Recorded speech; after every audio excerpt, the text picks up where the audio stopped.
Simonsova a zdravím vás u dalšího videa. A dneska bychom chtěla tak pěkně ukázat, jak teda stavíme tu trampošku, jak jsem vám sliboval. Je to v základech, tak. Vychází čas pověšování pružinek. Poté pověšování plachty.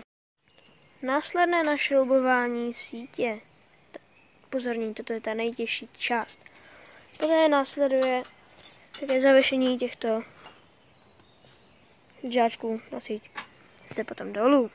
Už toto máte, zespoň pověšené, tak už stačí pouze nasadit žebřík, trampolínu opláchnout, aby nezbyly žádné špíny a nečistoty a oblečit se do vhodného oblečení a já si myslím, že už můžete rovnou skákat.